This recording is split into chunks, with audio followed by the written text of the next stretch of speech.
আমি সেই যুবক হব যার যৌবনে কোনো কালিমা লাগতে দেওয়া হবে না। আমার আল্লাহ আমার জন্য হারাম করেছেন, এই হারাম রিলেশনকে আল্লাহ হারাম করেছেন। কিয়ামতের ময়দানে কঠিন শাস্তি দিবেন, জিনার শাস্তি ভয়াবহ আল্লাহ দিবেন। আল্লাহর ওয়াদা ব্যতিক্রম হয় না, হবে না।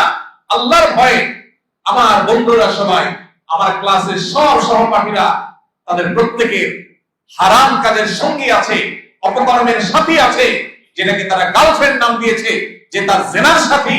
কিন্তু আমি আল্লাহকে ভয় করি, ইব্রাহিম আলাইহিস সালামের অনুসারী, যে ইব্রাহিম গোটা সমাজের মানুষের অনাচারের বিরুদ্ধে একাই দাঁড়িয়েছে, আমি একাই স্রোতের বিপরীতে চলবো। এর নাম হলো মুসলমান। আল্লাহর ইবাদত, আল্লাহর দাসত্ব করে যেতে পারাটাই হলো সার্থকতা, জান্নাত প্রাপ্তির নিশ্চয়তা। আর আল্লাহর দাসত্ব না করে প্রকৃতির গোলামি করা, দুনিয়ার জাকজমক আর চাকচিক্য দেখে এগুলোর পেছনে গিয়ে আল্লাহকে ভুলে যাওয়া, এই গাফলতের জীবনটা হলো ঐশ্বর্যের জীবন, জাহান্নামের জীবন। আজ আমরা এমন একজন মানুষের জীবন সম্পর্কে, কর্ম সম্পর্কে, সংগ্রাম সম্পর্কে জানার চেষ্টা করব ইনশাআল্লাহ, যাকে নিয়ে আল্লাহ রাব্বুল আলামিন কোরআনে হাকিমে মুসা আলাইহিস সালামের পর সবচেয়ে দীর্ঘ আলোচনা করেছে। মুসা আলাইহিস সালামের পর যাকে নিয়ে কোরআনে সবচেয়ে বেশি আলোচনা হয়েছে, সেরকম এক মহান আল্লাহর বান্দা, আল্লাহর নবী এবং রাসূলকে নিয়ে আমরা আজ আলোচনা করব ইনশাআল্লাহ। পুরো কোরআনে কারীমের মধ্যে তার জন্য যত আলোচনা আল্লাহ তাআলা করেছেন, তাকে ঘিরে যত আলোকপাত করা হয়েছে কোরআনে, সাকল্যে সবগুলোকে একত্র করলে প্রায় পুরো কোরআনের এক পারা জুড়ে তাকে নিয়ে শুধু আল্লাহ তাআলা আলোচনা করেছে। কোরআনের মতো পাইকারি কিতাবে যেখানে খুচরা বিষয় আলাপের সুযোগ নেই, কিয়ামত পর্যন্ত আগত মানব জাতির পথ প্রদর্শন করবে যে কোরআন, যেই কোরআনে অনেক গুরুত্বপূর্ণ বিধান, পাঁচ ওয়াক্ত ফরজ নামাজের মতো বিধান, সেটা বলতে গিয়ে আল্লাহ তাআলা খুব বেশি আয়াত ব্যবহার করেননি। ইশারা ইঙ্গিতে সংক্ষেপে আল্লাহ তাআলা নামাজ সম্পর্কে নির্দেশ দিয়ে সেটা বিস্তারিত ব্যাখ্যা দেওয়ার দায়িত্ব রাসূল করিম সাল্লাল্লাহু আলাইহি ওয়াসাল্লাম অর্পণ করেছে।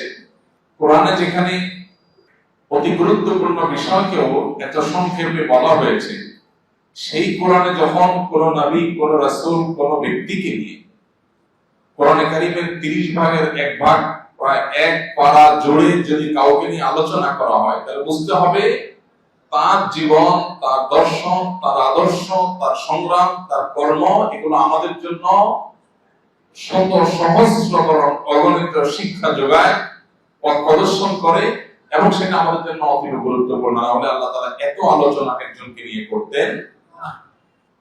কোরআনে কারীমে আল্লাহ রাব্বুল আলামিন তার আলোচনার জন্য একটা সূরা নির্ধারণ করে দিয়েছে, এবং এর বাইরে সূরা মারইয়াম, সূরা আম্বিয়া, সূরা তাহা, সূরা হজ, সূরা শুআরা, সূরা আনকাবুত, সূরা মুমতাহিনা, সূরা সাফফাত, সব সূরাতে তার আলোচনা আল্লাহ তাআলা করেছেন।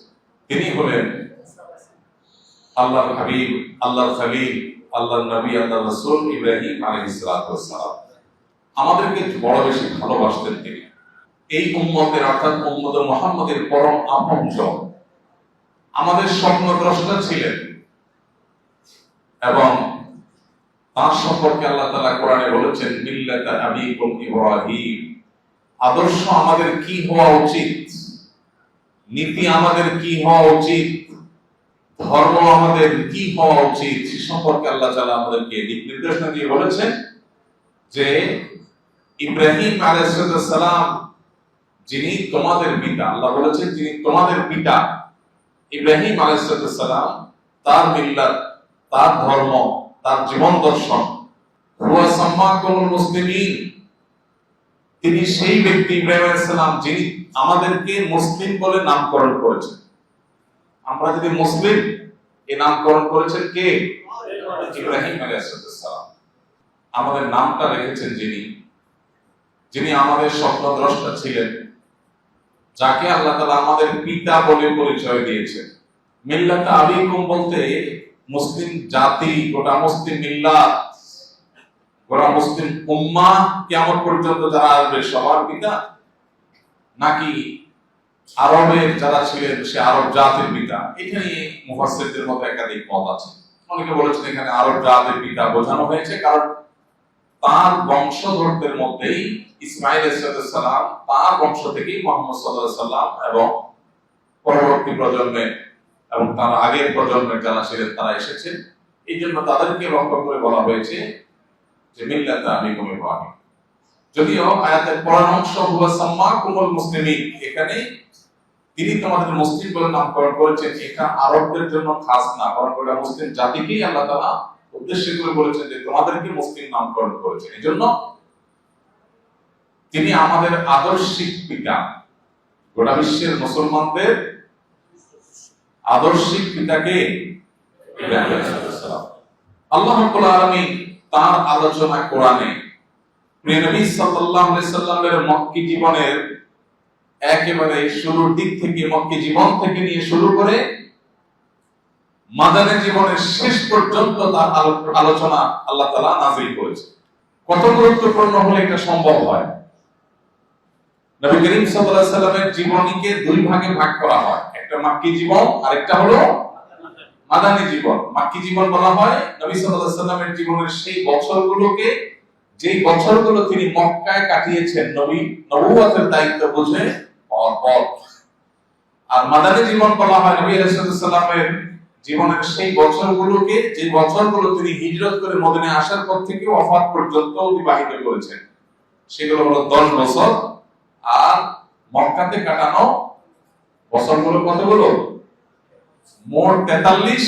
আর নবুয়তের দায়িত্ব বুঝে পাওয়ার পর থেকে নিয়ে 13 বছর। ইব্রাহিম আলাইহিস সালামের জীবনী, তার জীবনের বিভিন্ন পাঠ অংশ এত গুরুত্বপূর্ণ যে আমাদের প্রিয় নবী মুহাম্মদ সাল্লাল্লাহু আলাইহি সাল্লামকে আল্লাহ তাআলা কঠিনতম সময়ে মক্কার জীবনেও ইব্রাহিম আলাইহিস সালামের কথা বলেছেন, তার জীবনে শুনিয়েছেন। তার মানে মানুষের জীবনে যখন দুঃখে থাকে, কষ্টে থাকে, বিপদে থাকে, তখনও ইব্রাহিম আলাইহিস সালামের জীবনী তার জন্য আদর্শ। আবার যখন নবী সাল্লাল্লাহু আলাইহি সাল্লাম মদিনার জীবনে গিয়েছেন, তুলনামূলক বিপদ একটু কমেছে, তখনও আল্লাহ রাব্বুল আলামিন তার সামনে ইব্রাহিম আলাইহিস সালামের ঘটনাগুলি তুলে ধরেছেন। তাহলে এখান থেকে বোঝা যায় যে ইব্রাহিম আলাইহিস সালাম আমাদের জন্য আদর্শ হিসেবে কত গুরুত্বপূর্ণ। প্রিয় ভাইরা আমার, তিনি সেই মহান সত্তা যিনি মুআজ্জিনুল হজ ছিলেন, যিনি হজের ঘোষক ছিলেন। আল্লাহ রাব্বুল আলামিন যাকে নির্দেশ করেছেন ওয়াআযিন ফিন নাসি বিল হজ ইয়াতুকা রিজালান ওয়া আলা কুল্লি দামিরিন ইয়াতিনা মিন কুল্লি ফাজ্জিন আমিক।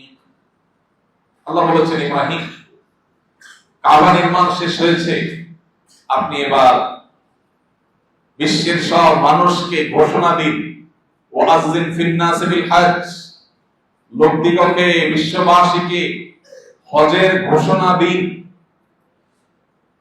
আপনার ঘোষণায় তারা আসবে পায়ে হেঁটে, দূর দূরান্ত থেকে, বিভিন্ন ভাবে। সুবহানাল্লাহ, এই একটা আয়াতের দিকে যদি আমরা খেয়াল করি, আমাদের ঈমানের মিটার তরতর করে উপরের দিকে উঠে যাওয়ার কথা। আল্লাহ তাআলা যখন ইব্রাহিম আলাইহিস সালামকে হজের ঘোষণা দেওয়ার নির্দেশ করেছেন, তখন মক্কায় তেমন কোন মানুষের বসতি, উল্লেখযোগ্য মানুষের বসতি ছিল না। হাতে গোনা কিছু মানুষ, কিছু বণিক ব্যবসায়ীরা যারা পরবর্তীতে তাদের সাথে যুক্ত হয়েছে, খুবই সীমিত। আল্লাহ বলছেন, দূর দূরান্ত থেকে, বিভিন্ন প্রান্তর থেকে আসবে মানুষ, আপনি ঘোষণা দেন। ভাইরা আমার, সেই যুগে মাইকও ছিল না, ফেসবুক, ইউটিউবও ছিল না, টেলিভিশন, রেডিও, মিডিয়া এগুলো কিছুই ছিল না। তিনি একটা পাহাড়ের উপরে, অনেকে বলেছেন সেটা জাবাল আবু কুবাইস, অনেকে বলেছেন আরো বিভিন্ন পাহাড়ের কথা, সেগুলোর উপর উঠে তিনি আল্লাহর নির্দেশ পালন করে ও দুনিয়ার মানুষ সবার মধ্যে তিনি আযানের ঘোষণা, এই হজের ঘোষণা দিয়ে দিয়েছেন। এখন প্রশ্ন হলো, আল্লাহ যে তাকে বললেন যে আপনি ঘোষণা দেন, মানুষ আপনার ঘোষণা শুনে হজ করতে আসবে, আমরা হলে বলতাম, আল্লাহ আমি যে ঘোষণা দেব, এই মক্কায় পাহাড় ছাড়া কিচ্ছু নেই।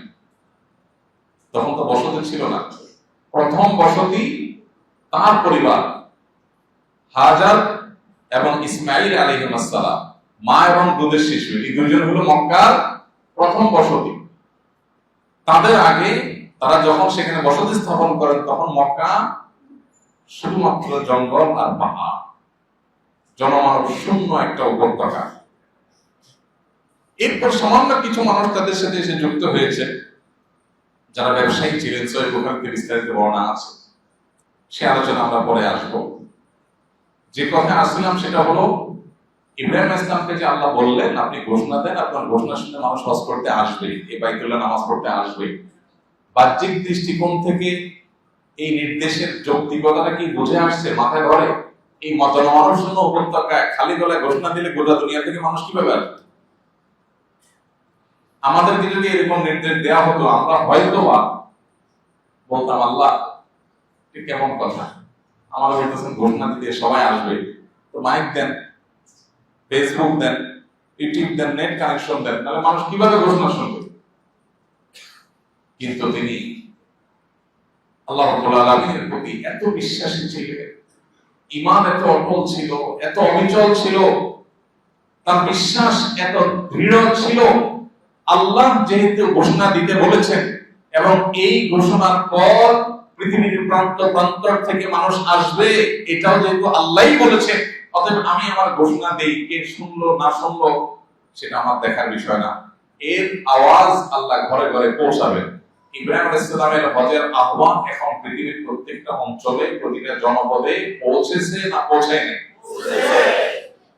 ভাইরা আমার, তিনি সেই নবী, যে নবী আমাদের ঈমানের শিক্ষক, যিনি আমাদের তাওহীদের শিক্ষক, যিনি হজের ঘোষক, যার গুণ, যার বৈশিষ্ট্য ঘন্টাকে ঘন্টা বলার পর আমরা শেষ করতে পারবো না।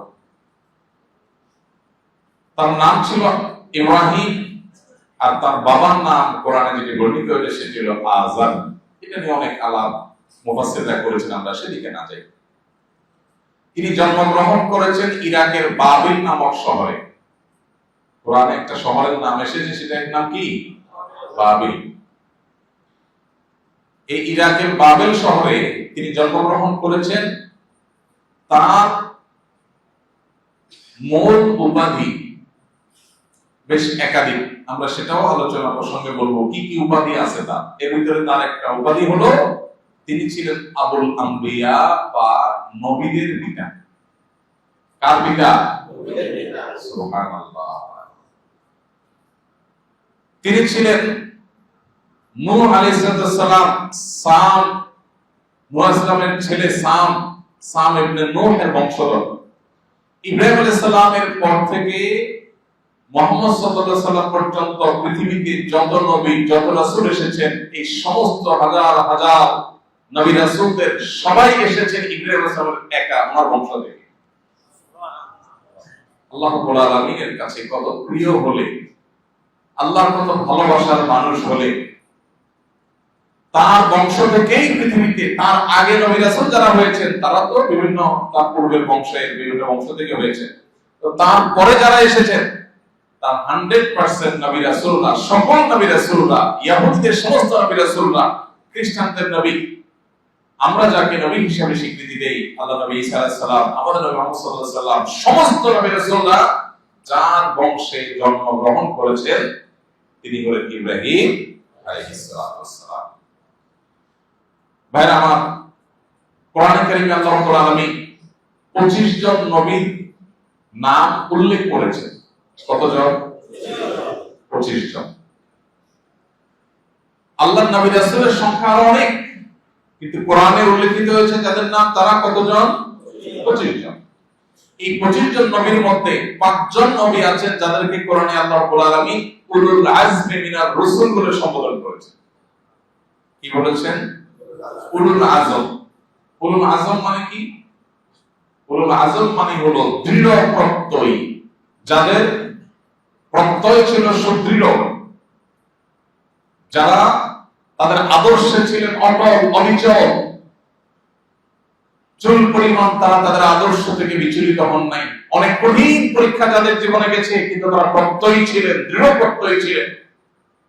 নবী রাসূলদের মধ্যে যাদের জীবনে পরীক্ষা, কঠিন সময় জীবনে সবচেয়ে বেশি আসছে, সেই রকম 5 জন নবীকে আল্লাহ উলুল আজমি মিনার রাসূল বা রাসূলদের মধ্য থেকে দৃঢ় প্রত্যয়ী বা উলুল আজম নবী হিসেবে, রাসূল হিসেবে আখ্যায়িত করেছে। সেই 5 জনের একজন ছিলেন ইব্রাহিম আলাইহিস সালাম। বাকি 4 জন কারা ছিলেন? প্রথম জন ছিলেন নূহ আলাইহিস সালাম, যিনি ইব্রাহিম আলাইহিস সালামেরও আগে পৃথিবীতে এসেছেন। এরপরের জন ছিলেন ইব্রাহিম আলাইহিস সালাম, তারপরের জন ছিলেন মুসা আলাইহিস সালাম। কয়জন হলো? তারপরের জন ছিলেন ঈসা আলাইহিস সালাম, আর তারপরে পঞ্চম নম্বর ছিলেন আমাদের নবী মুহাম্মদ মুস্তাফা সাল্লাল্লাহু আলাইহি ওয়াসাল্লাম। ভাইরা আমার, আল্লাহর নবী ইব্রাহিম আলাইহিস সালাম তিনি পৃথিবীতে আজ থেকে কত বছর আগে এসেছেন জানা আছে কারো? প্রায় 4500 বছর আগে।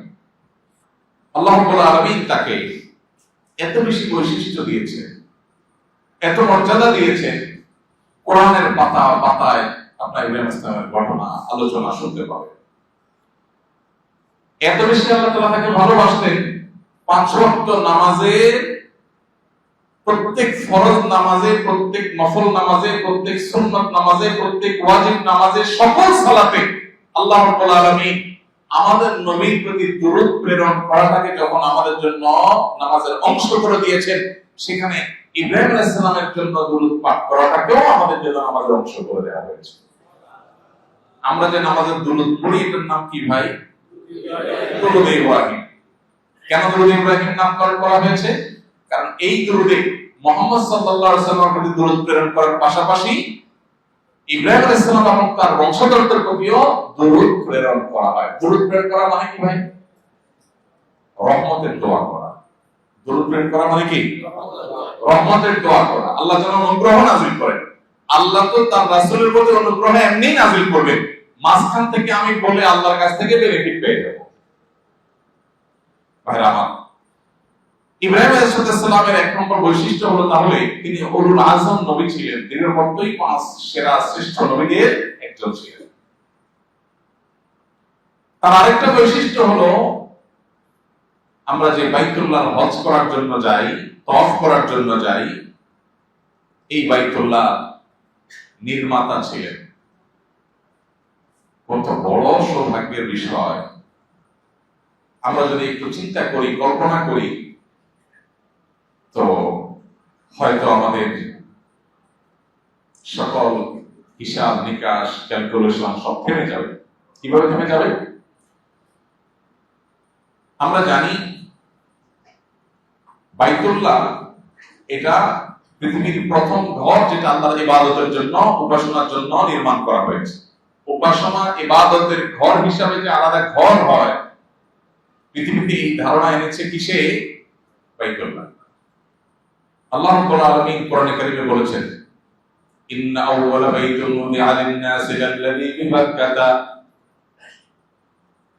মক্কার যে ঘর বাইতুল্লাহ, কাবা আছে, এটা হলো সেই ঘর পৃথিবীতে যেটি সর্বপ্রথম নির্মাণ হয়েছে আল্লাহর ইবাদতের জন্য। মানুষকে আল্লাহর ইবাদতের জন্য প্রথম ঘর নির্মাণ করা হয়েছে যেটি, সেটা কোনটা? আগে কোনো ঘর ছিল না। নূহ আলাইহিস সালামের প্লাবন কত হাজার বছর আগে হয়েছে সেটা আল্লাহ তাআলা ভালো জানেন। সেটা সঠিক কোন সন খন কোরআন হাদিস কোথাও থেকে পরিষ্কারভাবে পাওয়া যায় না।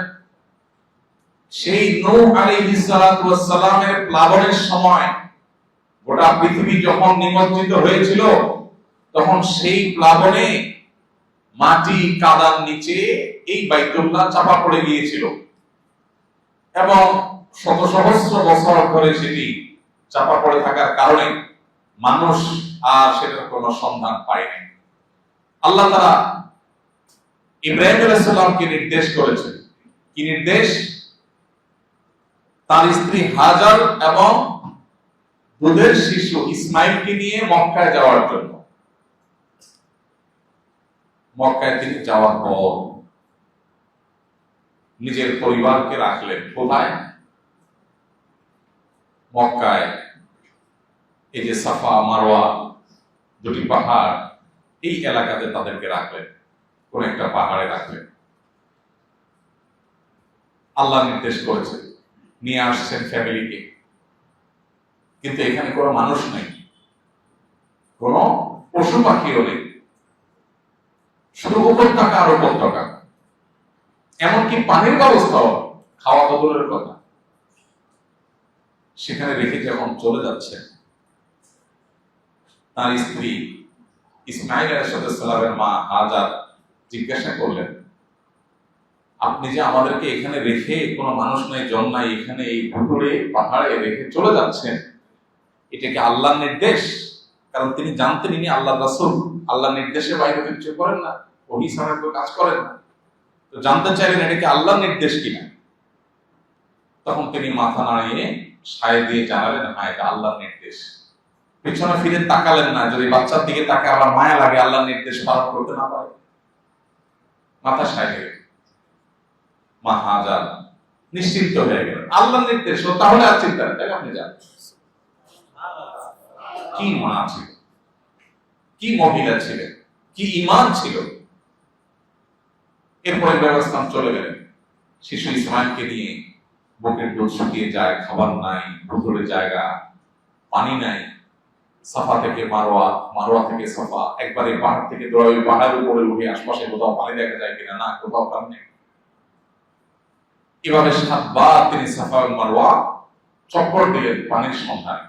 আমরা এখন উমরা বা হজ করতে গেলে 7 চক্কর দেই, সেই 7 চক্করের অনুসরণ। এরপর আল্লাহ রাব্বুল আলামিন অলৌকিকভাবে আজকে যে জমজমের পানি আমরা পান করছি, 4500 বছর ধরে যেখান থেকে কোটি কোটি মানুষ, অগণিত মানুষ পান করছে, এই পানির সন্ধান আল্লাহ তাআলা দিলেন সাফা মারওয়ার মধ্যবর্তী জায়গায়। পানির ব্যবস্থা হয়ে গেছে, আলহামদুলিল্লাহ, টেনশন নেই।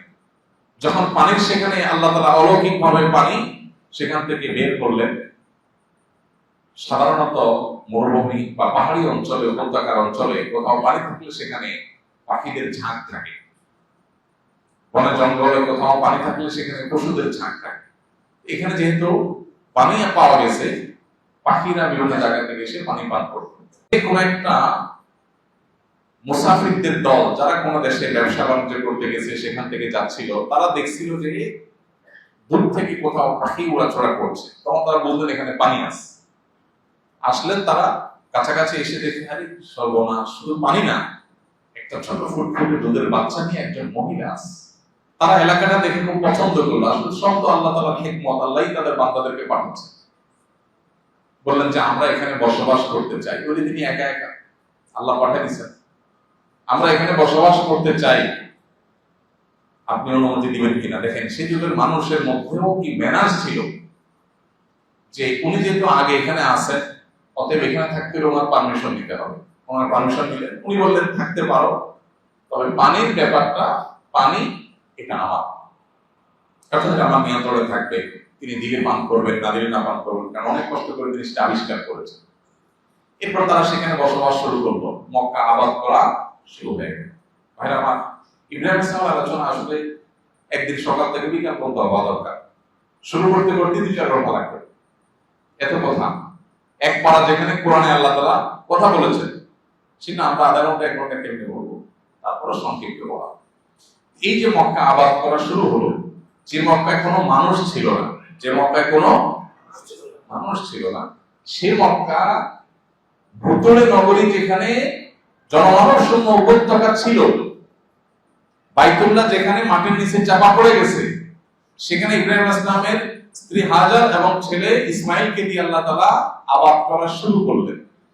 আল্লাহ তাআলার কাছে তিনি দোয়া করলেন, ইব্রাহিম ইসলাম, রব্বানা ইন্নী আসকানতু মিন যুররিয়্যাতি বিওয়াদিন গায়রি যী যার'ইন ইনদা বাইতিকাল মুহাররম। আল্লাহ, আপনার সম্মানিত ঘরের কাছে আমি আমার পরিবারের সদস্যদেরকে রেখে আসলাম, যেখানে কোনো ফল নাই, ফসল নাই, খাওয়ার কিছু। এরপর অংশ কি, রব্বানা ওয়াজআল আফকিদাতান মিনান নাসি তাহওয়ি ইলাইহি। আর ঠিক আছে, হাফেজ করে, হাফেজ নাকি সবাই হাফেজ এখানে। আল্লাহ রাব্বুল আলামিনের কাছে দোয়া করলেন, আল্লাহ, আমার পরিবারকে যেহেতু এই জনমানবশূন্য উপত্যকা রেখে গেলাম, যেখানে কোনো ফল ফসল নাই, আপনি তাদেরকে ফল ফসল দিয়ে রিজিক দেন, আর মানুষের মনগুলোকে এই নগরীর সাথে এমন ভাবে সম্পৃক্ত করে দেন, এমন ভালোবাসা সৃষ্টি করে দেন মানুষের অন্তরে এই নগরের প্রতি, যাতে মানুষ এই শহরটাকে ভালোবাসে। দোয়া কি কবুল হয়েছে না হয় নাই? কি হওয়াটা হয়েছে? কি হওয়াটা হয়েছে? যারা তায়েফ গেছেন তারা জানেন এমন কোন ফল ফসল নাই যেটা 12 মাস তায়েফে হয় না। তায়েফের এলাকা থেকে বের হয়ে অন্য এলাকায় ঢুকে গেলে সেখানেও অন্যায়, কিন্তু তায়েফে আছে এমন ফল ফসল আল্লাহ তাআলা দিলেন যে 12 মাস ফল ফসলে ভরা। আজ সে আমরা তায়েফ গেলে ফল কিনে আনে, তাই না? এরপরে যে শহর অনাবাদী ছিল, আল্লাহর নির্দেশ পালন করেছেন একা একা নির্জনে। এই প্রশ্ন করেন নাই আল্লাহ এই নির্জন জায়গায় যে আমি থাকবো কেমনে, দোয়া করছেন আল্লাহ আপনার নির্দেশ পালন করছে, আপনি এবার ব্যবস্থা করে দেন এটাকে জমানো। এরপর আল্লাহ তাআলা জমানোর ব্যবস্থা করে দিলেন। এমন করা দোয়া করছেন আল্লাহ মানুষের অন্তরে মক্কার প্রতি ভালোবাসা দিয়ে দেন, এমন ভালোবাসা দিলেন যে 20 বার 30 বার 40 বার মক্কায় যদি কেউ যায় তারপরেও মক্কা যাওয়ার প্রতি আগ্রহ বিন্দু মাত্র। আপনি যদি পৃথিবীর কোন জায়গা দেখতে যান, তাজমহল দেখতে যান, আমি গেছি, একবার গেলে দ্বিতীয়বার আপনারা বাইন্দা করে নিতে পারবেন, গেছি তো আর কি। কিন্তু বাইতুল্লাহ মক্কায় যারা একবার গেছেন তারা আরো পাগল হয়ে গেছে, আরো ব্যাকুল হয়ে গেছে, আবার যাওয়ার জন্য অস্থির হয়ে যান। দোয়া কবুল হয়েছে না হয় নাই? ইব্রাহিম ইসলামের বৈশিষ্ট্য হলো তিনি বাইতুল্লাহ নির্মাতা। বাইতুল্লাহ নির্মাণ করা কত বড় কাজ আমরা কি চিন্তা করি? এই বাইতুল্লাহ আল্লাহ তাআলা তাকে ওহী করেছেন যে নূহ ইসলামের প্লাবনে যে বাইতুল্লাহ মাটির নিচে চাপা পড়ে গেছে, এই বাইতুল্লাহ মূল ফাউন্ডেশন কোথা থেকে কোথায় কতটুকু ছিল এটা তাকে আল্লাহ তাআলা গাইড করেছেন। সেই গাইড অনুযায়ী তিনি সেটা আবিষ্কার করেছেন, মাটি খুঁড়ে বের করেছেন। তিনি যে বাইতুল্লাহ নির্মাণ করেছেন, এখন সেই বাইতুল্লাহ আমরা গিয়ে নামাজ পড়লে এক রাকাতে সওয়াব পাই কয় রাকাতে? 1 লক্ষ রাকাতে। 4500 বছর আগে যদি সেটা নির্মাণ করেন তিনি, 4500 বছর ধরে কত মানুষ ইবাদত করছে? নামাজ, তাওয়াফ, ইতিকাফ, কত ইবাদত করছে? কোন ক্যালকুলেটরে গণে বের করা সম্ভব? যত মানুষ যত ইবাদত করেছে, প্রতি রাকাতে 1 লাখ করে যত কোটি যত মিলিয়ন মানুষ শতাব্দীর পর শতাব্দী, সহস্রাব্দ থেকে সহস্রাব্দী পর্যন্ত ইবাদত করেছে, তারা সবাই যত সওয়াব পেয়েছে বাইতুল্লাহ নির্মাণ করার কারণে, নির্মাণ করে মানুষের ইবাদতের ব্যবস্থা করার কারণে তাদের সবার সমান সওয়াব তিনি পাচ্ছেন কি পাচ্ছেন না? হাদিসের বর্ণনা আলোকে তিনি সেই সওয়াব পাচ্ছেন। মান সান্না সুন্নাতান হাসানাতান ফালাহু আজরুহা ওয়া আজরু মান আমিলা বিহা। কেউ কোনো ভালো কাজ যদি শুরু করে দেয়, কোন একটা ভালো কাজ এলাকাতে শুরু করে দিলেন, আপনি চালু করে দিলেন, এবার আপনার দেখা দেখি যতজন করবে তাদের সবার সওয়াব তারা তো পাবেই। আপনি যে শুরুটা করে দিয়েছেন এই জন্য আল্লাহ তাআলা তাদের সবার সওয়াব আপনার আমলনামায় দিবে। এই হিসাবে ইব্রাহিম আলাইহিস সালামের আমলনামাতে কি পরিমাণ আমলের পাহাড়কে পাহাড় জমা হচ্ছে সেটা একমাত্র আল্লাহ রাব্বুল আলামিন ছাড়া কেউ বলতে। আল্লাহ কত ভালোবাসলে, আল্লাহর কত পছন্দের মানুষ বান্দা হলে তাকে আল্লাহ তাআলা এত সওয়াব প্রাপ্তির সুযোগ করে দেন, সেটা একমাত্র আল্লাহ তাআলা ভালো জানেন।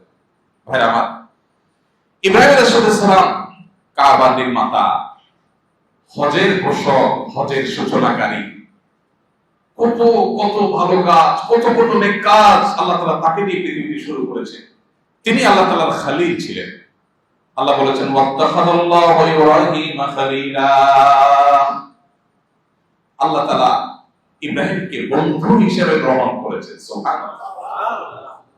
আমরা হলাম আল্লাহর গোলাম, এটাই গৌরবের। গোলাম দাস কিরে ভাই, আল্লাহর গোলাম হওয়াটা কি সম্মানের না অপমানের?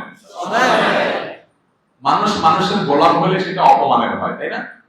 কেউ কারোর চাকর, কেউ কারোর চামচা, কেউ কারোর দাস, এটা কি সম্মানের না অসম্মানের?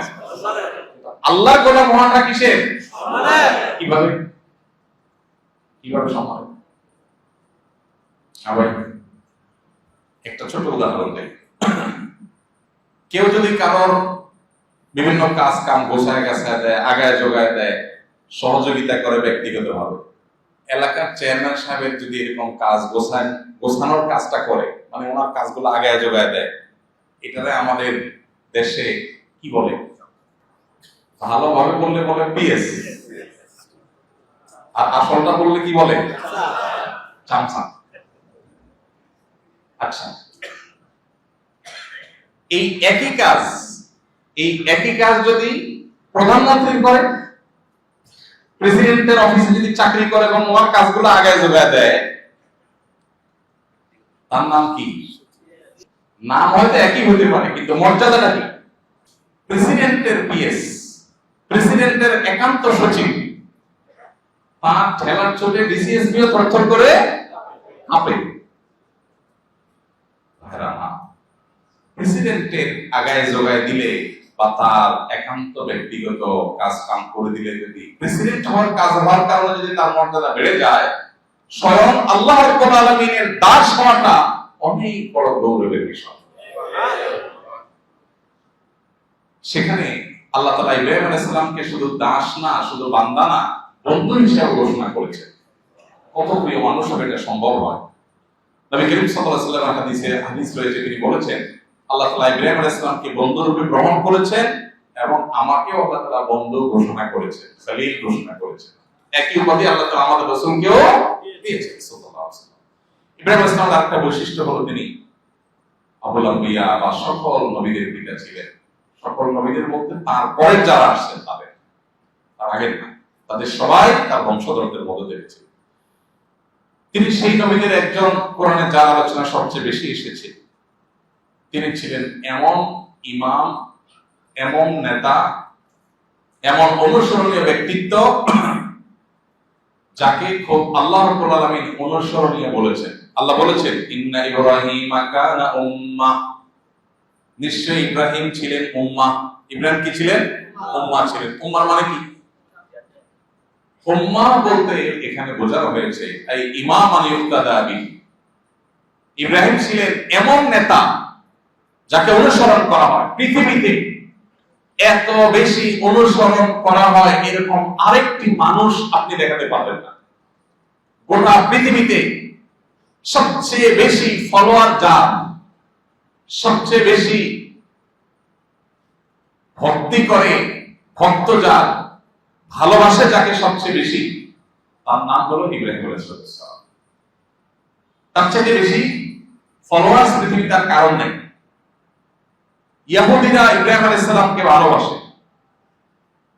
তারা আব্রাহাম বলে। খ্রিস্টানরা ইব্রাহিম আলাইহিস সালামকে শ্রদ্ধা করে এবং ভালোবাসে, এবং কোরআনে আল্লাহ তাআলা উল্লেখ করেছেন ইহুদি এবং খ্রিস্টানরা গন্ডগোল করে নিজেদের মধ্যে, তারা সবাই দাবি করে তারা ইব্রাহিম আলাইহিস সালামের অনুসারী। আছে না কোরআনে? ইহুদিরা বলে আমরা ইব্রাহিম আলাইহিস সালামের উম্মত, আমরা তার অনুসরণ করি। খ্রিস্টানরা বলে আমরা অনুসরণ করি। তাহলে সবাই তাকে অনুসরণ করতে চায়। আর আমরা মুহাম্মদ সাল্লাল্লাহু আলাইহি ওয়াসাল্লাম উম্মত যারা, আমরা তো ইব্রাহিম আলাইহিস সালামকে প্রত্যেক নামাজের মধ্যে তার জন্য দরুদ প্রেরণ করি। কি পরিমাণ ভালোবাসা অনুসরণ থাকলে সেটা সম্ভব হবে বলার আগে না। তো পৃথিবীতে তিনটা প্রধান এবং সবচেয়ে বড় বড় ধর্ম, বিশেষ করে সবচেয়ে বেশি মানুষ যে ধর্ম অনুসারী খ্রিস্টান, এরপরে সবচেয়ে বেশি মানুষ যে ধর্ম অনুসারী মুসলমান, তারপরে ইহুদি, এই গোটা পৃথিবীর মানুষকে আনুপাতিক হারে ভাগ করলে দেখা যাবে পৃথিবীর বেশিরভাগ মানুষ এই তিন ধর্মের মধ্যে চলে আসছে।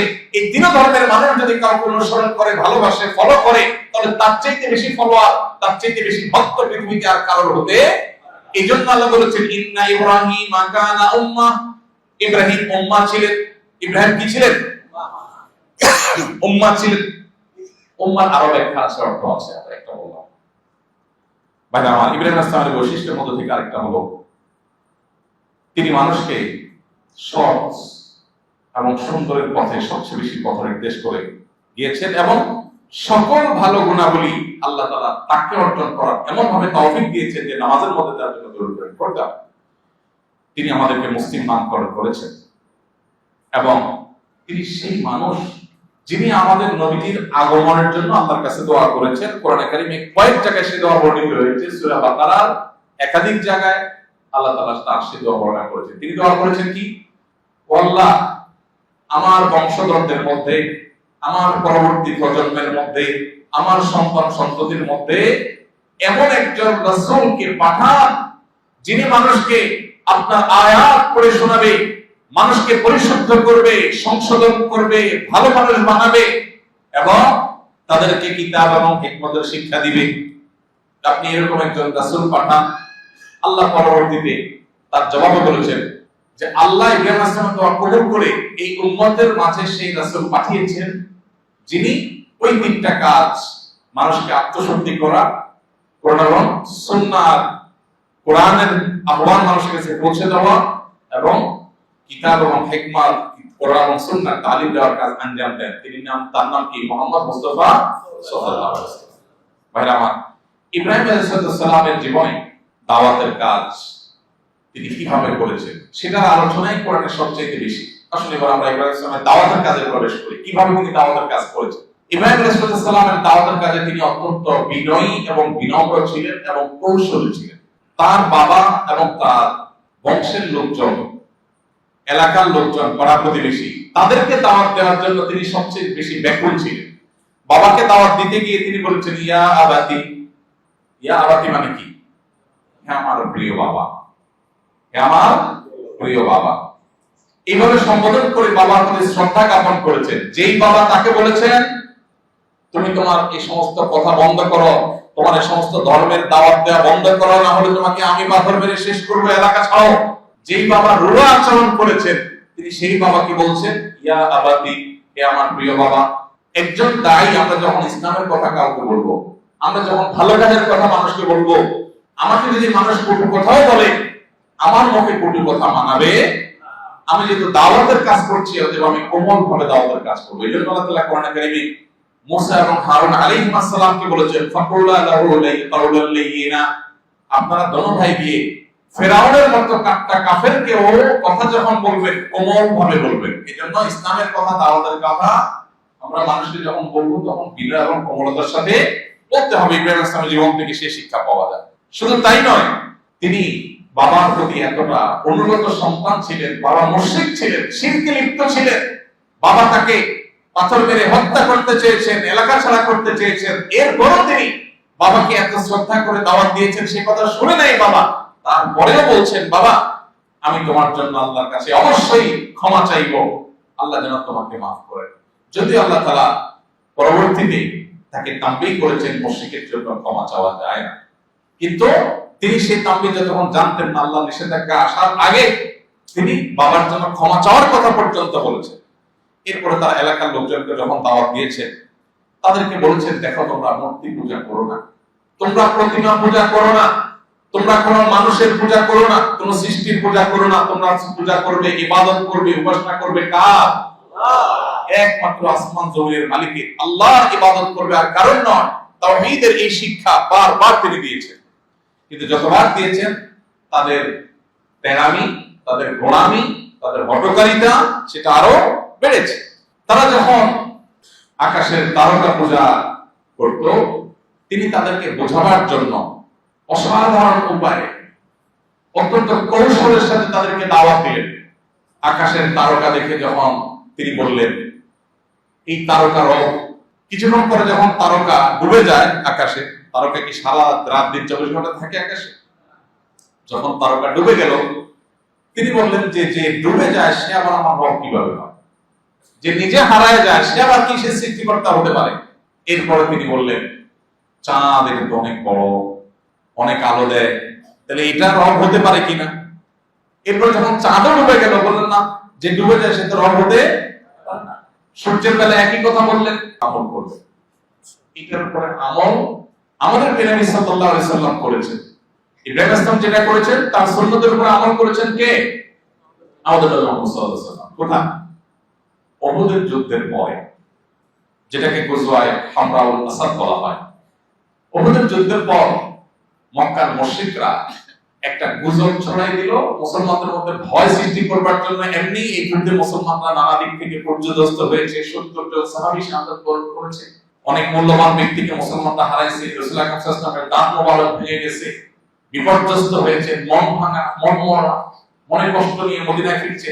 এর মধ্যে মক্কার মুশরিকরা খবর পাঠাইছে যে ইন্নান নাসা কাদ জামাউ লাকুম ফাখশাউহুম, মানুষরা একত্র হয়েছে মক্কার মুশরিকরা, তোমরা ভয় করো, ত্রাস সৃষ্টি করার চেষ্টা করছে। নবী করিম সাল্লাল্লাহু আলাইহি ওয়াসাল্লাম তখন বলেছেন, কি বলেছেন? হাসবিয়াল্লাহু ওয়া নি'মাল ওয়াকিল, আল্লাহ আমার জন্য যথেষ্ট, আল্লাহ আমার জন্য, হাসবুনাল্লাহ, আল্লাহ আমাদের জন্য যথেষ্ট। যখন নবীজি এই কথা বললেন, এরপর আল্লাহ তাআলা বলেছেন যে যখন তারা এই আয়াত পড়ে আল্লাহর কাছে আল্লাহর প্রতি আস্থা এবং ভরসা প্রকাশ ঘটালো, আল্লাহ বলেছেন যে তারা আল্লাহ তাআলার নিয়ামত নিয়ে ফিরে গেছে এবং লাম ইয়ামসাসহুম সু, তাদের কোনো ক্ষতি হয় নাই, কোনো বিপদ আসে নাই, তারা নিরাপদ ছিল। কারণ কি বলেছে? হাসবি আল্লাহ বলেছে। এই জন্য আমরা এখান থেকে শিক্ষা নিয়ে আমাদের জীবনের উপর আমল করবো ইনশাআল্লাহ। আল্লাহ আমাদেরকে আমল করার তৌফিক দান করুন। একটা আমল পেয়ে গেলাম, বিপদে আপদে মুসিবতে ভয় তৈরি হলে অন্তরে কি বলবো? হাসবিয়াল্লাহু ওয়া নি'মাল ওয়াকিল। অনেক মানুষ যদি হয় একসাথে, তাহলে বলবেন হাসবুনাল্লাহু ওয়া নি'মাল ওয়াকিল, আল্লাহ আমাদের জন্য যথেষ্ট, তিনি আমাদের এই কাজ সমাধান করার জন্য সবচেয়ে উত্তম। ভাই আমার, তো ইব্রাহিম আলাইহিস সালামকে দেখেন তিনি দাওয়াতে কাজ করতে গিয়ে আগুনে নিক্ষেপ করা হলো, এরপর সেখান থেকে আল্লাহ তাআলা উদ্ধার করলেন। এলাকাবাসী তখন চিন্তা করছে, বাপরে, আগুনে ফেললাম, সেখান থেকে রক্ষা পেয়ে গেছে। তারা একরকম হাল ছেড়ে দিচ্ছে যে না, তাহলে এর সাথে আর পারা। এরপরে ঈমান আনে নাই। কপাল পড়া হলে কি হয়? আল্লাহ এত বড় কুদরত দেখার পরেও ঈমান আনে নাই। এই করোনার সময় কত কুদরত আমরা দেখেছি, কিন্তু আমাদের বুঝে ভাইরা আমার খুব কম মানুষই শিক্ষা গ্রহণ করেছে। এরপরে ইরাকের যে বাবিল এলাকায় তিনি জন্মগ্রহণ করেছেন, সেই বাবিল শহরের যে রাজা ছিল নমরুদ, পৃথিবীর ক্ষমতাধর রাজাদের একজন ছিল। এই পাপিষ্ঠ এই রাজা, সে নিজেকে সৃষ্টিকর্তা দাবি করে বসলো, মাবুদ দাবি করে বসলো এবং বললো যে আমি সৃষ্টিকর্তা, আমি সব। নাউযুবিল্লাহ। এই ঘটনা যখন ইব্রাহিম আলাইহিস সালাম তিনি জানলেন এবং ইব্রাহিম আলাইহিস সালামের কথা যখন সে শুনছে যে ইব্রাহিম আলাইহিস সালাম দাওয়াত দিচ্ছে এক আল্লাহর প্রতি, তখন তাকে ডেকে পাঠাইলেন। ডেকে তার সাথে একটা বাহাস হলো, মোনাজারা, বিতর্ক হলো। বিতর্কের বিষয়বস্তু কি? সে দাবি করে সে আল্লাহ, সে সৃষ্টিকর্তা, আর ইব্রাহিম আলাইহিস সালাম বলেন না, তুমি সৃষ্টিকর্তা কে? আল্লাহ। এবার সে বলে, দেখো তোমার সৃষ্টিকর্তা কি পারে? ইব্রাহিম আলাইহিস সালাম বলেন, ইন্নাল্লাহা ইউহয়ি ওয়া ইউমীত, আমার আল্লাহ যিনি মহান সৃষ্টিকর্তা, সৃষ্টিকর্তা শুধু এক সত্তা, একজন। তিনি মানুষকে জীবন, তিনি সবাইকে জীবন দেয়, আবার মৃত্যু তিনিই দেয়। জীবন মরণের মালিক তিনি। নমরুদ এটা শুনে জেল থেকে দুজন মানুষকে ডেকে নিয়ে আসছে, যাদের মৃত্যুদণ্ডের অর্ডার হয়ে গেছে, মৃত্যুদণ্ড কার্যকর হবে। এই টাইমে বললো, যাও, একজনকে ছেড়ে দিলাম, আরেকজনকে মেরে ফেললাম। একজনকে মেরে ফেলছে, আরেকজনকে ছেড়ে দিছে। দিয়া বলছে, দেখছো আমি জীবন দিছি, মৃত্যু দিছি, এর জীবন দিলাম, এর মরণ দিলাম, দেখছো, তা আমি তো সৃষ্টিকর্তা। আহম্মকের এই কথা শোনার পর ইব্রাহিম সাহেব চিন্তা করলেন, এর তো সোজা কথায় হবে না, আল্লাহ তাকে খুব কৌশলী বানিয়েছে। তিনি তখন বললেন, আচ্ছা তাই নাকি? ফাইন্নাল্লাহা ইয়াতি বিশ-শামসি ফামিনাল মাশরিকি ফাতি বিহা মিনাল মাগরিব, আল্লাহ তাআলা সকালবেলা সূর্য ওঠান পূর্ব দিক থেকে। তুমি যদি সৃষ্টিকর্তা হয়ে থাকো, তাহলে তুমি সূর্য দেখি পশ্চিম দিক থেকে উঠায় দেখাও। ফাবহিতাল্লাযী কাফার, এরপরে তার কোনো জবাব না, জবাব হয়ে গেছে। এভাবে ইব্রাহিম আলাইহিস সালাম দাওয়াতের কাজ করেছে। একা একা একজন মানুষ, একটা সমাজ, একটা কুফরি শক্তি, শিরকি শক্তির বিরুদ্ধে কিভাবে দাঁড়াতে হয়, সেই শিক্ষা যদি আপনার নিতে হয়, সমাজের সবাই 2 নম্বরই করে ভাই, সবাই করে ভাই, কোনো ব্যাপার না ভাই, মাপ চাই নিয়ে আল্লাহর কাছে নেন ভাই, ঘুষ ঘুষ সবাই করে ভাই। এগুলো চলে কি চলে না? গোটা সমাজের মানুষ করবে। আমি তো ইব্রাহিম আলাইহিস সালামের অনুসারী, আমি সমাজের অন্যায়, অনাচার, খারাপ কাজ, হারাম কাজ, এগুলোর বিপরীতে প্রয়োজনে একা চলবো। ঠিক আছে না? ইনশাআল্লাহ। সব যুবকরা বেশিরভাগ যুবকরা হারাম সম্পর্কে লিপ্ত। আমি সেই যুবক হব যার যৌবনে কোনো কালিমা লাগতে দেওয়া হবে না। আমার আল্লাহ আমার জন্য হারাম করেছেন, এই হারাম রিলেশনকে আল্লাহ হারাম করেছেন। কিয়ামতের ময়দানে কঠিন শাস্তি দিবেন, জিনার শাস্তি ভয়াবহ আল্লাহ দিবেন। আল্লাহর ওয়াদা ব্যতিক্রম হয় না, হবে না। আল্লাহর ভয়ে আমার বন্ধুরা সবাই, আমার ক্লাসের সব সহপাঠীরা, তাদের প্রত্যেকের হারাম কাজের সঙ্গী আছে, অপকর্মের সাথী আছে, যেটাকে তারা গার্লফ্রেন্ড নাম দিয়েছে, যে তার জিনার সাথী। কিন্তু আমি আল্লাহকে ভয় করি, ইব্রাহিম আলাইহিস সালামের অনুসারী, যে ইব্রাহিম গোটা সমাজের মানুষের অনাচারের বিরুদ্ধে একাই দাঁড়িয়েছে, আমি একাই স্রোতের বিপরীতে চলবো। এর নাম হলো মুসলমান। আল্লাহ আমাদেরকে সেরকম মুসলমান হওয়ার তৌফিক দান, আমাদের ঈমানগুলোকে আল্লাহ হেফাজত করবার তৌফিক দান। যুবক ভাইরা, আমি জানি হারামের হাতছানি আপনাদেরকে চতুর্দিক থেকে ডাকছে। পশ্চিমা অপসংস্কৃতি আমাদের সমাজকে কুরে কুরে খাচ্ছে, আমাদেরকে খাবলে খাবলে খাচ্ছে, ছবল মারছে। বিজ্ঞাপনের নামে আপনাকে উস্কায়, নাটকের নামে আপনাকে উস্কায়, সিনেমার নামে আপনাকে উস্কানি দেয়, আপনাকে নানাভাবে আপনার চরিত্রকে নষ্ট করবার চেষ্টা করে। মনে রাখবেন, মুসলিম যুবকের সবচেয়ে বড় আধ্যাত্মিক স্পিরিচুয়াল শক্তি, এটা সে হেফাজত করতে পারে যখন সে তার চরিত্রকে হেফাজত করতে পারে। আজ সেরকম যুবক যদি পাওয়া যায় যারা ইব্রাহিম আলাইহিস সালামের মতো নিজের আদর্শের উপর অটল অবিচল থাকবে, তাহলে এরাই আগামী পৃথিবীর ত্রাণকর্তায় পরিণত হবে ইনশাআল্লাহ। আল্লাহ আমাদের সবাইকে আমাদের ঈমান আমলকে আল্লাহ হেফাজত করার তৌফিক দান করুন।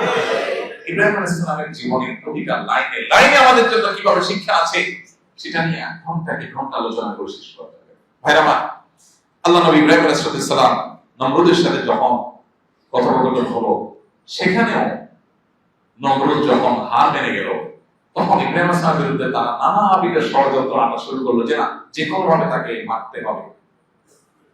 আল্লাহ তাআলা ইব্রাহিম আলাইহিস সালামকে তখন নির্দেশ করলেন, এলাকা ছেড়ে চলে যান।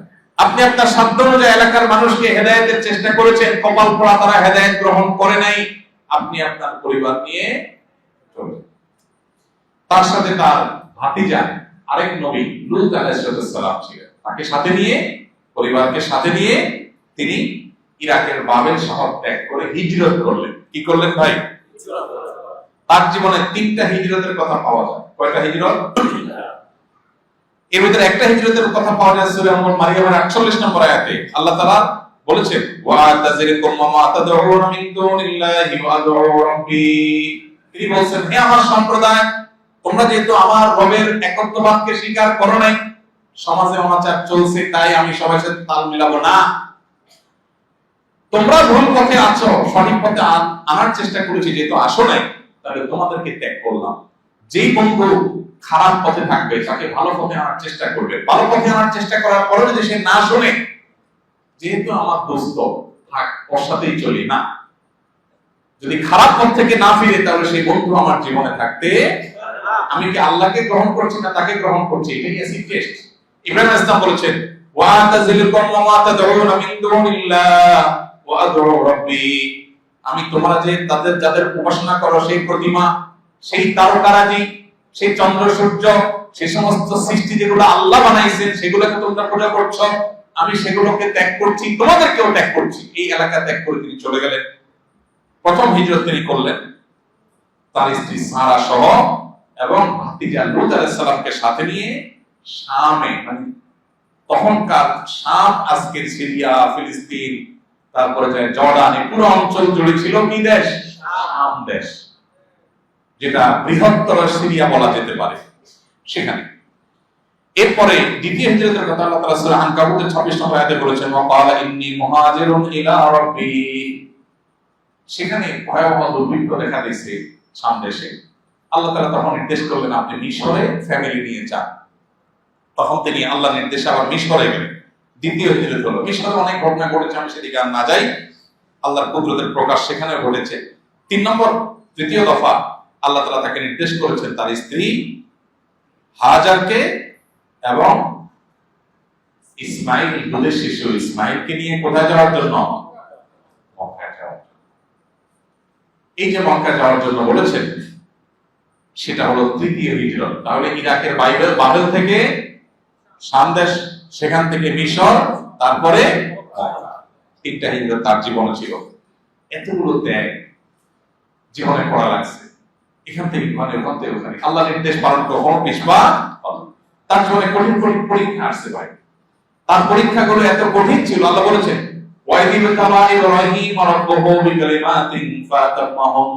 ইব্রাহিমের কথা স্মরণ করো তোমরা, যে আল্লাহ তাআলা তাকে অনেক পরীক্ষা করেছেন, সবগুলো পরীক্ষা তিনি উত্তীর্ণ হয়েছে, একটা পরীক্ষাও তিনি ফেল করেন নাই। আমরা সেই গ্রামাস্টারের অনুসারী যেন হই, কোরআনে বারবার আমাদের নির্দেশ করা হয়েছে যে আমরা যেন মিল্লাত ইব্রাহিম হানিফ সরল আদর্শ যেটা অনুসরণ করি। আল্লাহ তাআলা তাকে জীবনে অনেকগুলো পরীক্ষা নিয়েছে। দেখো, প্রথম পরীক্ষা তো ওই আমরা শুনলাম, এলাকাবাসী, নিজের বাপ দাদা সবাই তার বিরুদ্ধে ছিল। এটা পরীক্ষা না পরীক্ষা? এটা পরীক্ষা। এমনকি এলাকার মহাশক্তিধর জালেম শাসকের বিরুদ্ধে, এলাকাবাসীর বিরুদ্ধে, বাপ দাদার বিরুদ্ধে, প্রতিবেশীর বিরুদ্ধে এর চেয়ে বড় পরীক্ষা হতে পারে? আচ্ছা, এরপরে দ্বিতীয় দফা দেখা গেল যে নমরুদ, তার সাথে বিতর্ক, বাহাস, অগ্নিকুণ্ডে নিক্ষেপের পরিস্থিতি, আরেকটা পরীক্ষা। এরপরে আল্লাহ রাব্বুল আলামিন জীবনের শেষের দিকে এসে এমন এক পরীক্ষা নিলেন, সে পরীক্ষার কথা আপনারা সবাই জানেন। আল্লাহ নির্দেশ করেছেন নিজের কলিজার টুকরা পুত্র ইসমাইলকে জবাই করার জন্য। সহজ পরীক্ষা? কি বলেন? আল্লাহু আকবার। একটা বন্ধুকে আল্লাহর নির্দেশ পালন করতে গিয়ে ত্যাগ করতে পারি না, একটা হারাম সম্পর্ক ত্যাগ করতে পারি না, সেখানে সন্তানকে জবাই করার নির্দেশ, কোরবানি করার নির্দেশ, কত বড় পরীক্ষা ভাইরা আমার। এই পরীক্ষায় তিনি পাস করছেন না ফেল করছেন? আল্লাহু আকবার। কি পরীক্ষা ছিল বলেন? তিনি স্বপ্নে দেখেছেন সন্তানকে কোরবানি করছেন। সন্তানকে কি বললেন? বাবা, ইন্নী আরা ফিল মানামি আন্নী আযবাহুকা ফানজুর মাযা তারা। বললেন, বাবা, আমি তো স্বপ্নে দেখেছি তোমাকে কোরবানি করা। আর নবীর স্বপ্ন কিন্তু ওই আমাদের স্বপ্নের মতো না। আমাদের স্বপ্নে ভুলও দেখি, ভালো দেখি, ঠিক ঠিকানা নাই, তাই না? নবীর স্বপ্ন, সব নবীদের স্বপ্ন ওহি, তার ভুল কিছু দেখেন না, যা দেখেন আল্লাহ দেখেন। ফানজুর মাযা তারা, অতএব হে বাবা তুমি বলো এখন কি করব? আল্লাহু আকবার। ইসমাঈল আলাইহিস সালাম নবীর সন্তান, নবী, তিনি কি বলেছেন? ক্বালা ইয়া আবাতি ফাআল মা তুমার সাতাজিদুনি ইনশাআল্লাহু মিনাস সাবিরিন।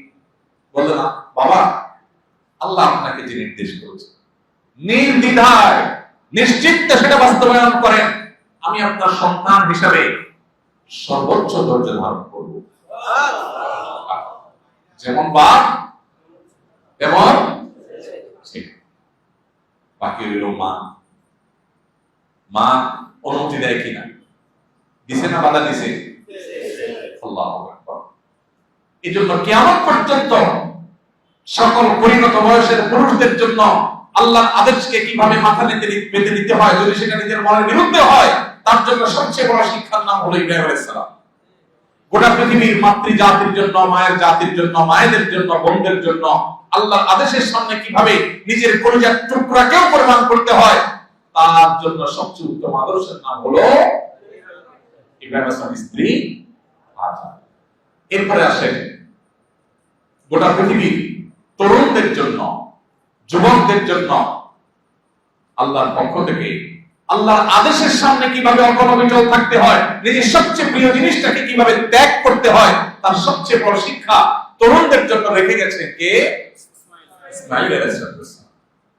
তরুণ ভাইরা আমার, আল্লাহর নির্দেশের সামনে স্যাক্রিফাইস করা শিখবো তো ইনশাআল্লাহ। একজনের সাথে হারাম রিলেশন আছে, কিন্তু আল্লাহর অনুমোদন নেই, হয় বিয়ে আর না হলে সম্পর্ক ঠিক না। বন্ধুর সাথে অনেক ডিগ্রি দোস্তি, কিন্তু বন্ধু আমার খারাপ অভ্যাস আছে, খারাপ করে, নামাজ পড়ে না, আল্লাহর ভয় নাই, মুসলমানিত্ব নাই, আল্লাহর জন্য সেই বন্ধুকে কাট করে দিতে পারা, এটাই হলো ইব্রাহিম আলাইহিস সালামের আদর্শের শিক্ষা। মনে রাখবেন, নিজের মনে যা চায় সেটা গোলামি করার নাম, প্রবৃত্তির দাসত্ব করার নাম মনুষ্যত্ব নয়। এটা যে কেউ করতে পারে। প্রকৃত বাহাদুরি, বীরত্ব হলো নিজের মনের বিরুদ্ধে যুদ্ধ করে সেই যুদ্ধে জয়ী হওয়া। আল্লাহ আমাদেরকে সেই তৌফিক দান করুন। ইব্রাহিম আলাইহিস সালাম তাকে আল্লাহ তাআলা এই কঠিন পরীক্ষা দিয়েছেন, সেই পরীক্ষা তিনি জিতেছেন। সন্তান জবে হয় নাই, আল্লাহ তাকে পরীক্ষা করেছেন যে আল্লাহর জন্য তিনি কতটা স্যাক্রিফাইস করতে পারেন। নিজের জীবনের সবচেয়ে বড় স্যাক্রিফাইসটা তিনি করে দেখিয়েছেন। এই জন্য আল্লাহ বলেছেন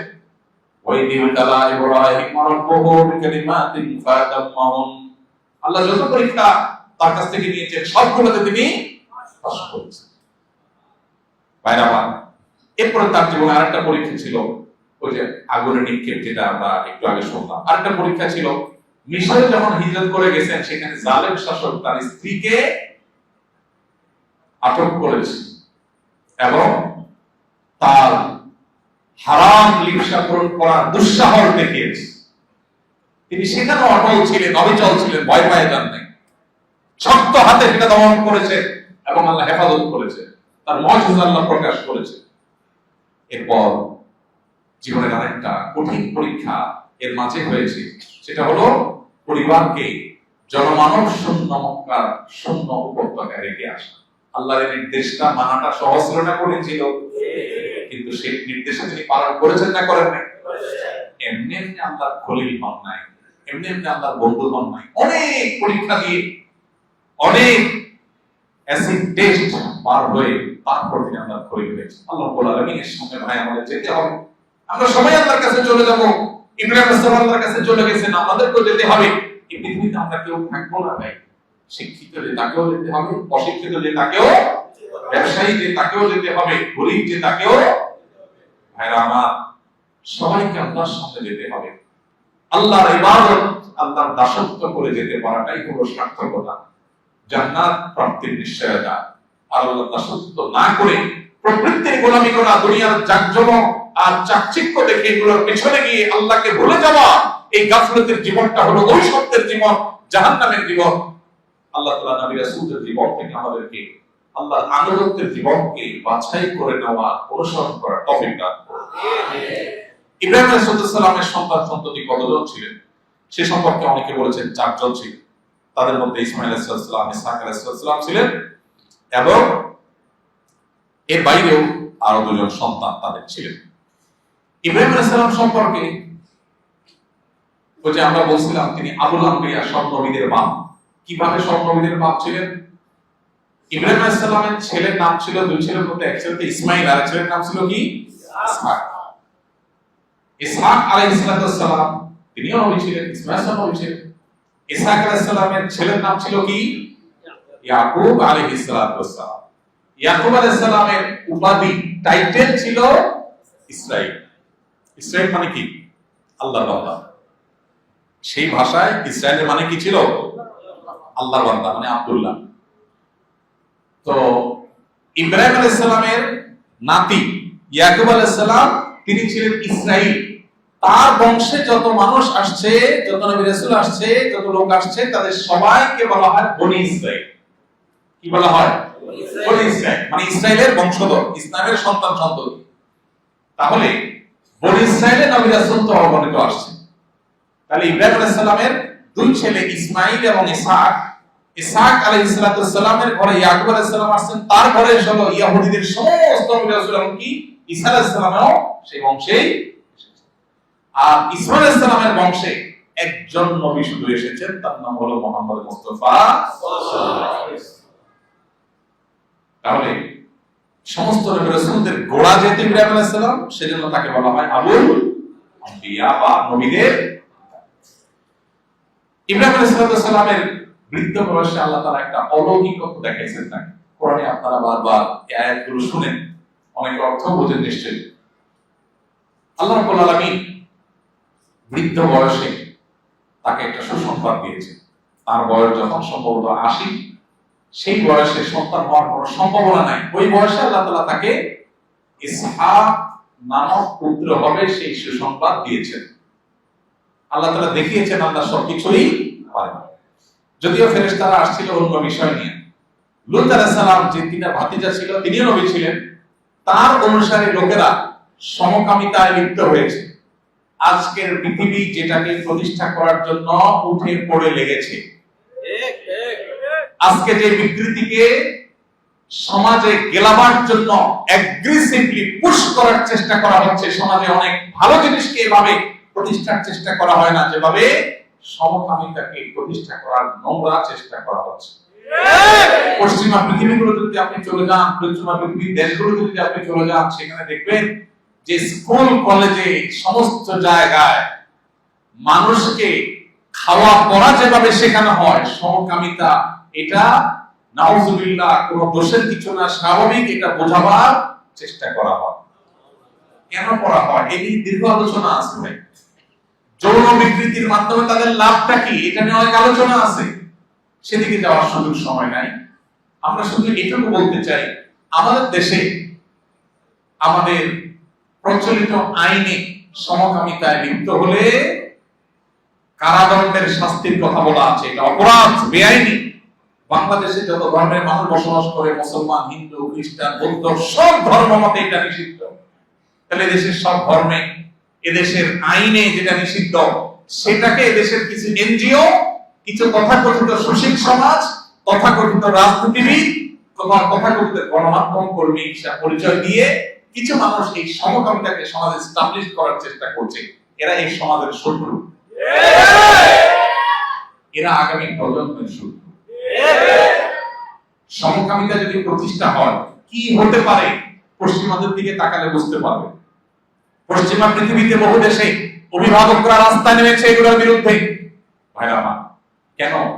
কারণ সমকামিতা প্রতিষ্ঠা হলে মানুষের জন্মের এই ধারা থাকবে না, বন্ধ হয়ে যাবে, আস্তে আস্তে হবে, কমতে থাকবে। পশ্চিমা পৃথিবীতে এখন মানুষ জন্ম হয় না, সেটার অনেক কারণ আছে।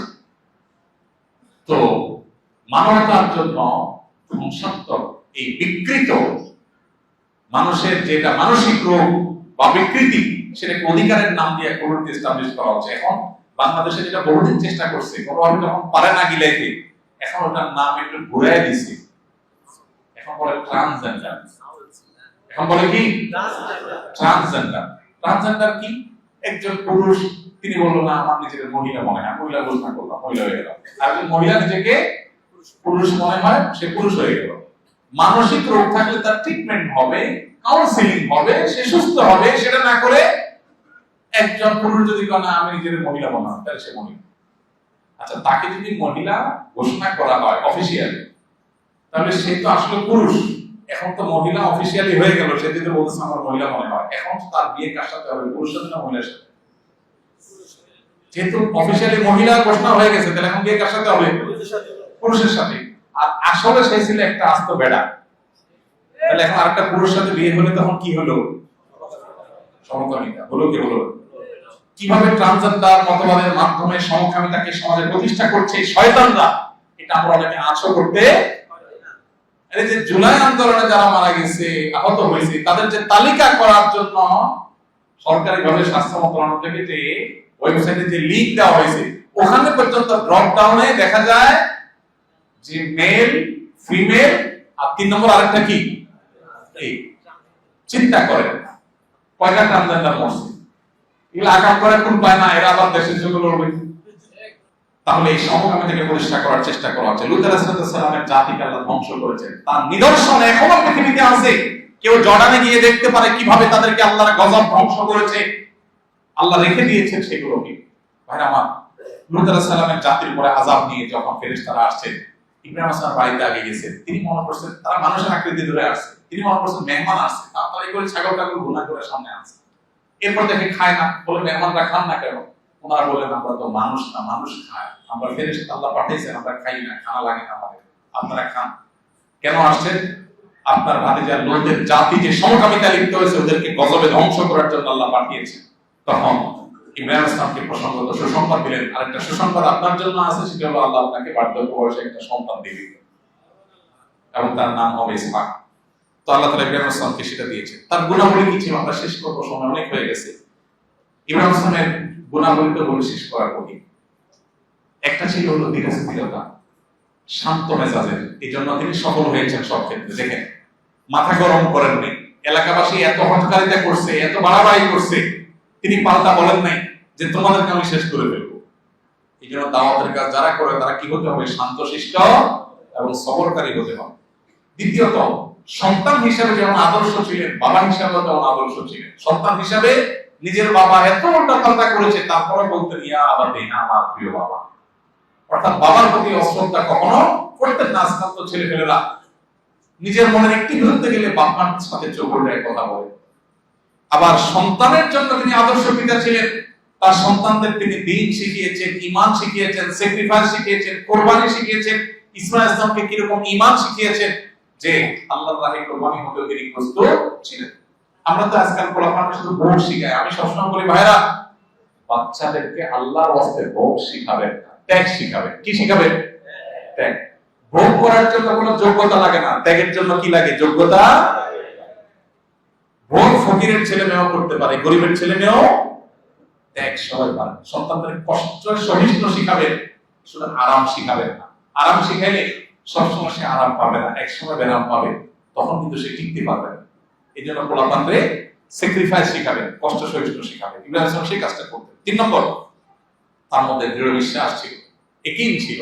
একবার তিনি আল্লাহকে বললেন, আল্লাহ আপনি রব্বি আরিনি কাইফা তুহয়িল মাউতা, আল্লাহ আমাকে একটু দেখান তো আপনি কিভাবে মৃতকে জীবিত করবেন। কিয়ামতে তো আপনি করবেন জানি, আমি একটু দেখতে চাই। আল্লাহ বলেন, আওয়ালাম তুমিন, আপনার কি বিশ্বাস হয় না আমি মৃতকে জীবিত করতে পারবো? তুমি বলা বলা, হ্যাঁ অবশ্যই আল্লাহ আমি বিশ্বাস করি, ওয়ালাকিন লিয়াতমাইন্না কলবি, কিন্তু আমার অন্তর যাতে একটু প্রশান্ত হয়, এটা আমি দেখতে চাচ্ছি। আল্লাহ বলেন ঠিক আছে, চারটা পাখি নেন, জবাই করেন, টুকরা টুকরা করে 4 পায়ে রাখেন। এরপর এগুলাকে আল্লাহ বলছেন যে আমার নামে ডাক দেন, সবাই জীবিত হয়ে আসবে। তারা এসেছে।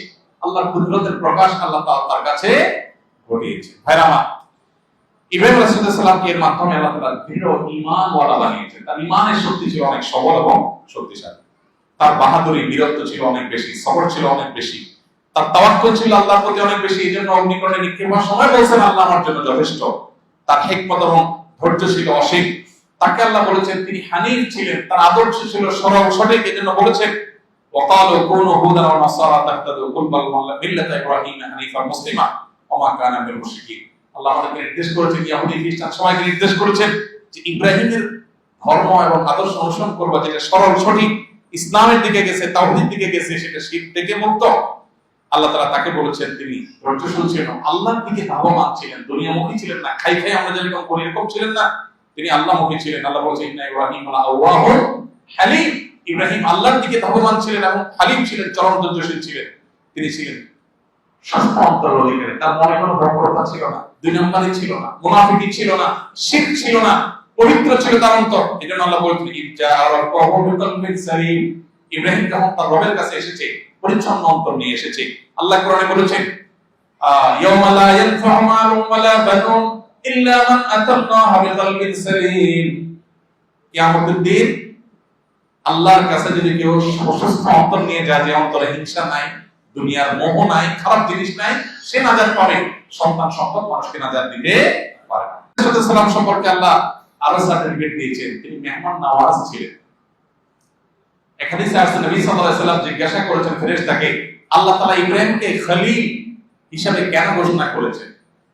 বলেছেন তিনি মানুষকে খানা খাওয়াইতেন, খানা খাওয়া পছন্দ করতেন, মেহমান নওয়াজ। ওই যে ফেরেশতারা আসলে মেহমান নওয়াজি করছেন। এরপর আল্লাহ তাআলা তাকে বলেছেন তিনি রাশিদ ছিলেন, সত্য পথের দিশা আল্লাহর পক্ষ থেকে তিনি পেয়েছেন, ভালো কথাই বলতেন, ভালো কথাই চলতেন। আল্লাহ বলেছেন ওয়ালাকাদ আতাইনা ইব্রাহিম আর-রুশদা মিন ক্বাবলু ওয়া কুননা বিহি আলিমিন। ইব্রাহিমকে আমি হেদায়েত দিয়েছি, সঠিক পথ ছাড়া ভুল পথে তিনি যেতেন না। এবং আল্লাহ তাআলা তার সম্পর্কে আরো বলেছেন ওয়াজকুর ইবাদানা ইব্রাহিম ওয়া ইসহাক ওয়া ইয়াকুব ওয়া উলিল আইদি ওয়াল আবসার। ইব্রাহিম, ইসহাক এবং ইয়াকুব, তারা বাপ বেটা, এরা সবাই ছিলেন উলিল আইদি, শক্ত হাতের। শক্ত হাতের বলতে আল্লাহর আনুগত্যের ক্ষেত্রে তারা দৃঢ় ছিলেন এবং অন্তর্চক্ষু সম্পন্ন ছিলেন।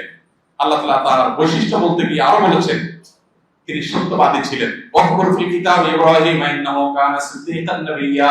ইব্রাহিম আলাইহিস কথা স্মরণ করো যে তিনি ছিলেন সত্যবাদী নবী, কখনো মিথ্যা বলতেন না এবং আল্লাহর একত্ববাদের বাইরে কখনো বিশ্বাস রাখতেন না।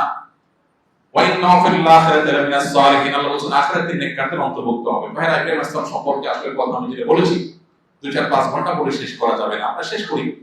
ইব্রাহিম আলাইহিস সালাম আল্লাহ তাআলার কাছে অনেক দোয়া করেছেন। কোরআনে সেই দোয়াগুলো উল্লেখ আছে। দোয়াগুলো বলতে আমরা অনেক সময় হয়ে গেছে, আমি সেদিকে যাচ্ছি না। আপনার অনলাইনে সার্চ করবেন ইব্রাহিম ইসলামের দোয়াগুলো, কিছু অনেক দোয়া আছে এবং তার সেই দোয়াগুলো আমাদের জীবনে খুব গুরুত্বপূর্ণ। তিনি আল্লাহর কাছে প্রত্যেকটা দোয়া করে তার কবুল হয়েছে। ওই যে দোয়া করেছেন রব্বানা আসবিহি রাসূলা, রাসূল পাঠান, আল্লাহ দোয়া কবুল করছেন না করেননি? করছেন। এবার বিভিন্ন দোয়া আল্লাহর কাছে করেছে। দেখুন মানুষ তো নিজের ছেলে মেয়ের চিন্তা করে, ইব্রাহিম ইসলাম তার পরবর্তী বংশধরের জন্য আল্লাহ তাআলার কাছে দোয়া করেছে। যুররিয়া বলতে পরবর্তী বংশধর, ছেলে মেয়ে, তাদের বংশ যারা আছে সব স্বামী, তাদের সবার হেদায়েতের জন্য তিনি দোয়া করেছেন। ইসলামের জীবন থেকে আমরা 4-5টা ছোট ছোট করে শিক্ষা জেনে শেষ করি। নাম্বার 1, তাওহীদ, আল্লাহর একত্ববাদ। এক্ষেত্রে কোনো ছাড় স্যাক্রিফাইস চলবে না। আল্লাহই আমার সৃষ্টিকর্তা, আল্লাহই আমার বিধানদাতা, আল্লাহই আমার মালিক, আল্লাহ আমার পালনকর্তা। গোটা পৃথিবী, গোটা দুনিয়ার সকল সভ্যতা একসাথে হয়ে, গোটা পৃথিবীর সকল শক্তি একসাথে হয়ে যদি আমাকে কোনো কিছুকে দেখায় একভাবে, আর আল্লাহ যদি আমাকে অন্যভাবে বলে, তো আমি আল্লাহর পথেই চলবো, সেটা আমার কাছে বুঝে আসুক অথবা ইব্রাহিম আলাইহিস সালামকে আল্লাহ অনেকগুলো নির্দেশ করেছেন, বুঝে আসে নাই। ওই যে বলছেন মুআজ্জিন ফিন নাসি বিল হক, হযরত ঘোষণা দেন, বুঝে আসছে, কিন্তু তিনি দিয়েছেন, কাজ হয়েছে না হয় নাই? আল্লাহ তাআলা তাকে সন্তান জবাই করার নির্দেশ দিয়েছেন, বুঝে আসছিল, কিন্তু তিনি সফল হয়েছেন না হন নাই? এভাবে জীবনের প্রত্যেকটা ক্ষেত্রে আল্লাহর নির্দেশের সামনে অটল অবিচল থাকার সবচেয়ে বড় শিক্ষা ইব্রাহিম আলাইহিস সালামের জীবনে আছে। ইব্রাহিম আলাইহিস সালাম সন্তানদের জন্য, বংশধরদের জন্য দোয়া করতেন, তাদেরকে নামাজ কায়েমকারী বানাতেন। এজন্য আমরা আমাদের সন্তানদের দুধে ভাতে রাখবো, শিক্ষা শিক্ষিত করব, কিন্তু পাশাপাশি সবচেয়ে গুরুত্ব দিয়ে তাদেরকে দিনদার আল্লাহ ভীরু নামাজি করার চেষ্টা করব। তাহলে এরাই সুসন্তান হবে, সুনাগরিক হবে। ইব্রাহিম আলাইহিস সালামের জীবন থেকে শিক্ষাগুলোর মধ্যে থেকে আরেকটা হলো আল্লাহ তাআলার কাছে দোয়া এবং ভয়, এটা বিপদের সময় তিনি করবেন। ওই যে হাসবি আল্লাহ বলেছেন। আবার মিশরের জালেম শাসক যখন তার স্ত্রীকে গ্রেফতার করেছেন, তখন তিনি নামাজ আদায় করেছেন, আল্লাহর দিকে রুজু হয়েছেন, আল্লাহ তাকে উদ্ধার করেছেন। পরিপূর্ণ ইয়াকিন এবং বিশ্বাস না থাকলে দোয়া কবুল হয় না। পূর্ণ ইয়াকিনের সাথে আল্লাহর কাছে আমরা দোয়া করব। আর 5 নম্বর সর্বশেষ হলো যে যেকোনো ভালো কাজের পর আল্লাহর কাছে ইস্তিগফার এবং দোয়া করতে হয়। আমরা নামাজ পড়ে সালাম ফিরে কি পড়ি? আস্তাগফিরুল্লাহ, আস্তাগফিরুল্লাহ, আস্তাগফিরুল্লাহ। ইব্রাহিম আলাইহিস সালাম কাবাগর নির্মাণ করার আল্লাহর কাছে কয়েকটা দোয়া করছেন। এর মধ্যে একটা দোয়া ছিল রব্বানা তাকাব্বাল মিন্না, আল্লাহ আমরা বাপ বেটা দুজন মিলে আপনার ঘর বানাইছি, আপনি কবুল করেন। আরেকটা দোয়া ছিল ওয়াতুব আলাইনা, ভালো কাজ করতে গেলে তো ভুলভ্রান্তি হয়, আল্লাহ আপনি আমাদেরকে মাফ করে দেন। এইজন্য ইব্রাহিম আলাইহিস সুন্নাহকে আমল করে কোন ভালো কাজের তৌফিক হলে আল্লাহ শুকর যেমন আদায় করব, ওই ভালো কাজগুলো কি ভুলভ্রান্তি হলে তার জন্য আল্লাহর কাছে ক্ষমা চাইবো, আবার আল্লাহর কাছে শুকর আদায় করব, কবুল হওয়ার দোয়াও করব। আল্লাহ রাব্বুল আলামিন আমাদের সবাইকে ইব্রাহিম আলাইহিস সালামের আদর্শের সত্যিকারের অনুসারী হওয়ার তৌফিক দান করুন। ও আরশ আজিমের মালিক, আপনি আমাদের ইব্রাহিমের মিল্লাতের উপরে, ইব্রাহিম আলাইহিস সালামের আদর্শের উপর আমাদেরকে প্রতিষ্ঠিত করে দেন। আল্লাহ কিয়ামতের ময়দানে আমাদের নবী মুহাম্মদ সাল্লাল্লাহু আলাইহি ওয়াসাল্লামের পাশাপাশি ইব্রাহিম ইসলামের দিদার এবং সাক্ষাৎ সান্নিধ্য আমাদেরকে নসিব করে দেন। আজকে এই মজলিসে আমরা যেভাবে সমবেত হয়েছি, কথা শুনেছি, আল্লাহ উপকারী কথাগুলো মধ্যে আমাদের সবাইকে আমল করার তৌফিক দান করুন। আল্লাহ আমরা এখানে যেরকম একত্র হয়েছি, সমবেত হয়েছি, আপনার হাবিব মুহাম্মদ সাল্লাল্লাহু আলাইহি ওয়াসাল্লামের সাথে, আপনার খলিল ইব্রাহিম আলাইহিস সালামের সাথে জান্নাতুল ফিরদাউসে ঠিক একই ভাবে আমাদেরকে তাদের সাথে মিলিত হওয়ার তৌফিক দান করুন। জাযাকুমুল্লাহু খাইরান ওয়া আখিরু দাওয়ানা আলহামদুলিল্লাহ। আস-সুন্নাহ ফাউন্ডেশন, উম্মার স্বার্থে সুন্নাহর সাথে।